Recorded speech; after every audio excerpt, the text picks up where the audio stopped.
आज हम लोग बात करने जा रहे हैं आखिर लॉ ऑफ वेरिएबल प्रोपोर्शंस क्या होते हैं। The law of variable proportions हमें यह बताता है कि जब एक फिक्स फैक्टर के साथ वेरिएबल फैक्टर्स की क्वांटिटी को बढ़ाया जाता है तो एक टाइम आता है जब टोटल प्रोडक्टिविटी बढ़ती है, लेकिन उसके बाद धीरे धीरे जो टोटल प्रोडक्टिविटी होती है वो घटने लगती है। अब क्वेश्चन आता है कि आखिर ऐसा क्यों होता है। चलिए इसे एक लाइव एग्जाम्पल के थ्रू हम लोग समझने की कोशिश करते हैं। फॉर एग्जाम्पल्स, आप एक स्टार्टअप खोलना चाहते हैं, लेकिन उस स्टार्टअप को खोलने के लिए शॉर्ट रन में आपके पास इतना पैसा नहीं है, तो आप क्या करेंगे, उस स्टार्टअप को अपने ही घर में एक छोटे से रूम में एक छोटी सी मशीन के द्वारा आप अपना एक बिजनेस स्टार्ट करेंगे। क्योंकि शॉर्ट रन में आपके पास इतना मनी नहीं होता कि आप ह्यूज इन्वेस्टमेंट्स कर सकते हैं, आप ह्यूज टेक्नोलॉजीज को इंपोर्ट कर सकते हैं। इसीलिए एक सीमित जगह में, एक सीमित कमरे में और एक मशीन के साथ, कहने का मतलब है एक सीमित रिसोर्सेज के साथ आप अपना स्टार्टअप शुरू करते हैं। लेकिन वेरिएबल फैक्टर्स की क्वांटिटी को आप धीरे धीरे बढ़ाते रहते हैं। होता क्या है, उस फिक्स फैक्टर के ऊपर वेरिएबल फैक्टर्स की क्वांटिटी का भार बढ़ता रहता है। अब आप खुद ही सोचिए ना कि एक छोटे से कमरे में यदि एक मशीन पे यदि मैं 2 लेबर्स लगाती हूँ तो आउटपुट बढ़ता है, लेकिन अब मैं उस छोटी सी मशीन पे उस छोटे से कमरे में 2 की जगह 10 लेबर्स लगाऊंगी, तो आप मुझे बताइए क्या वो फिक्स फैक्टर जो कि वो जमीन है, जो कि वो कमरा है, जो कि वो एक छोटी सी मशीन है, ओवर यूटिलाइज नहीं होगी? और यदि वो ओवर यूटिलाइज होगी तो धीरे धीरे एक स्टेज पे प्रोडक्टिविटी बढ़ेगी, लेकिन धीरे धीरे हमारी टोटल प्रोडक्टिविटी भी घटेगी, हमारी मार्जिनल प्रोडक्टिविटी भी घटेगी, हमारी एवरेज प्रोडक्टिविटी भी घटेगी। तो यही होता है लॉ ऑफ वेरिएबल प्रोपोर्शंस। तो इसी तरीके के इकोनॉमिक्स के कोई भी जो भी सोफिस्टिकेटेड कॉन्सेप्ट्स हो, चाहे वो लॉ ऑफ वेरिएबल प्रोपोर्शंस हो, चाहे वो law of diminishing marginal returns हो, चाहे वो इंक्रीजिंग रिटर्न्स टू स्केल हो, और चाहे वो डिक्रीजिंग रिटर्न्स टू स्केल हो, यदि इसी तरीके के सारे ट्यूटोरियल्स के बारे में यदि आप लाइव कॉन्सेप्ट्स चाहते हैं तो आप मेरे इंस्टाग्राम पेज को लाइक करें, शेयर करें, और यदि आप डिटेल्स में पढ़ना चाहते हैं तो आप मेरे यूट्यूब चैनल पे जिसका नाम है डॉक्टर शकु_1985 पे जाइए। उसमें मेरे हैंडमेड नोट्स हैं और किस तरीके से इकोनॉमिक्स की बुकिश लैंग्वेज को कैसे लाइव एग्जांपल्स और लाइव ट्यूटोरियल्स के द्वारा बताया जाता है वो मेरे यूट्यूब पेज में आप लोगों को बताया जाएगा। So never forget to like and subscribe my YouTube page.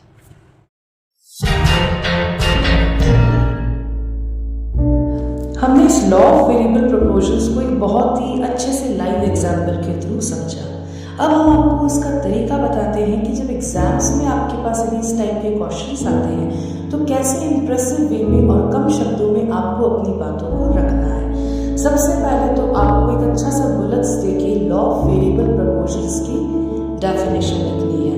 Definition लिखने के बाद आपको हर चीज को एक लाइव एग्जाम्पल के थ्रू आपको रिप्रेजेंट करना है।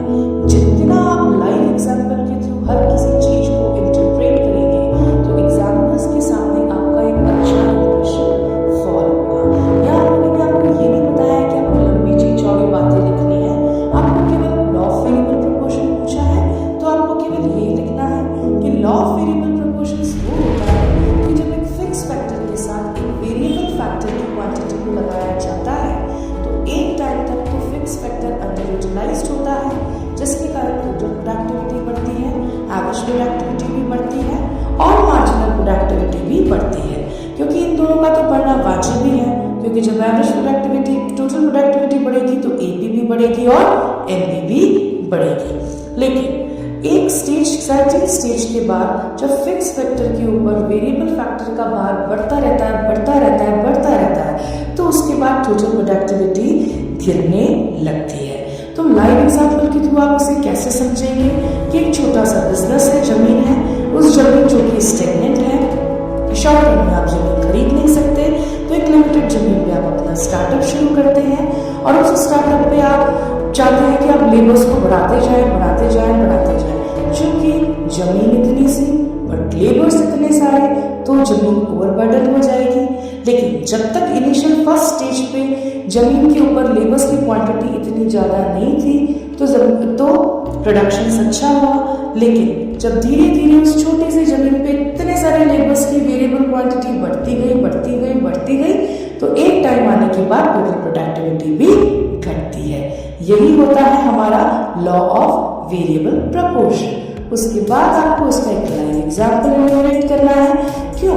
क्योंकि जब आप किसी चीज को का कंसेप्ट समझेंगे तो आप लाइव एग्जाम्पल्स भी अपनी तरफ से बना सकते हैं। क्योंकि एग्जामिनर आपसे ये नहीं चाहता कि आप बहुत बड़ी बड़ी या चांद वाली बातें लिखें, उसे तो केवल आपकी पॉइंट टू पॉइंट कंसेप्ट से मतलब है और वो यह एनालिसिस करना चाहता है कि बच्चे ने जो भी चीज़ें पढ़ी है क्या उसके कंसेप्ट उस चीज़ को लेके क्लियर है या नहीं है।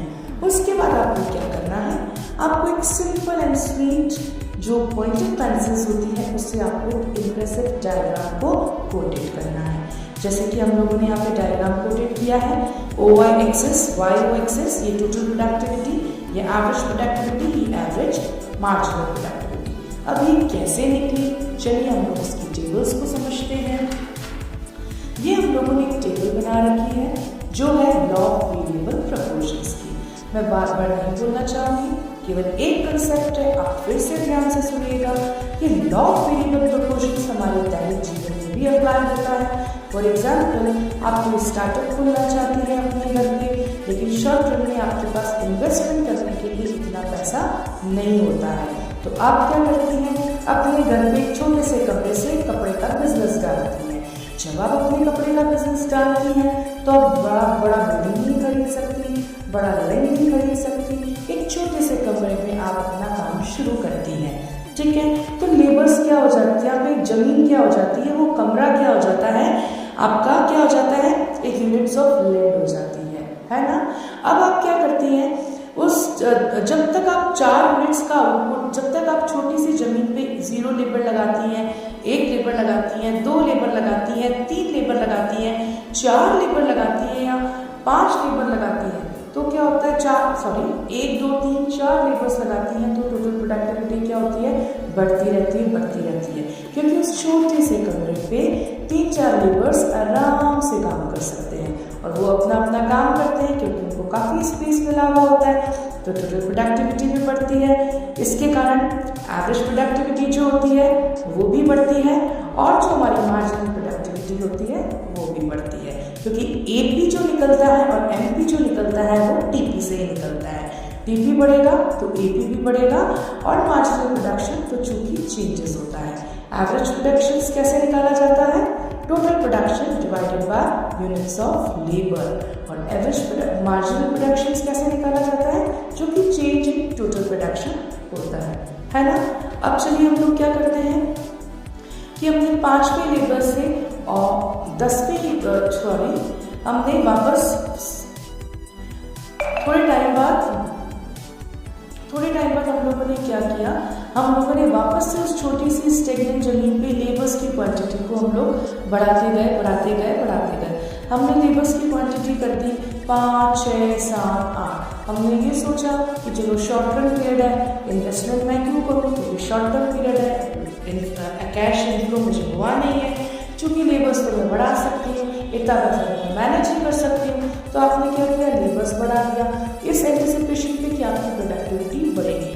तो भला कैसे बढ़ेगी, आप खुद ही सोचो ना, एक छोटी सी जगह आप यदि आप इतनी सी जगह पे इतने सारे लेबर्स को छोड़ दोगे तो क्या वो अच्छे से काम कर पाएगी, क्या उसे वो इतना अच्छा एनवायरनमेंट मिल पाएगा उन लेबर्स को, क्योंकि ज़मीन इतनी कॉम्पैक्ट है। तो जब ज़मीन इतनी कॉम्पैक्ट है और वेरिएबल फैक्टर जो कि लेबर है वो बढ़ता ही जा रहा है, तो हमारा जो फिक्स फैक्टर जो एक छोटा सा कमरा है, आप खुद सोचिए ना, वो कितना ओवर यूटिलाइज्ड होगा, तो टोटल प्रोडक्टिविटी गिरेगी, इसके कारण एवरेज प्रोडक्टिविटी भी गिरेगी और उसके कारण मार्जिनल प्रोडक्टिविटी भी गिरेगी। लेकिन फिर भी आप नहीं समझती हैं, फिर भी आप उस छोटे से कमरे पे लेबर को बढ़ाती हैं, तो थर्ड स्टेज आने पे क्या होता है, टोटल प्रोडक्टिविटी बहुत गिर जाती है, एवरेज प्रोडक्टिविटी भी गिरती है और मार्जिनल प्रोडक्टिविटी नेगेटिव हो जाती है। यही होता है लॉ ऑफ वेरिएबल प्रोपोर्शंस, जो हर बिजनेसमैन को फेस करना पड़ता है जब उस बिजनेस की स्टार्टिंग फेस होती है। आई मेरी बात समझ में। आज हमारे यहाँ जितने भी बड़े बड़े एंटरप्रेन्योर्स हैं, चाहे वो जोमेटो है, चाहे वो इन्फोसिस है, चाहे वो विप्रो है, चाहे वो बहुत ही बड़ी बड़ी कंपनीज हैं, बड़े बड़े होटल्स हैं, इन लोगों ने भी जब अपना बिजनेस शुरू किया होगा तो स्टार्टिंग में they might have gone through from the law of variable proportions. ठीक है, तो इस तरीके से आपको अपनी टेबल बनानी है। टेबल बनाने के बाद एक इम्प्रेसिव आपको डायग्राम बनाना है।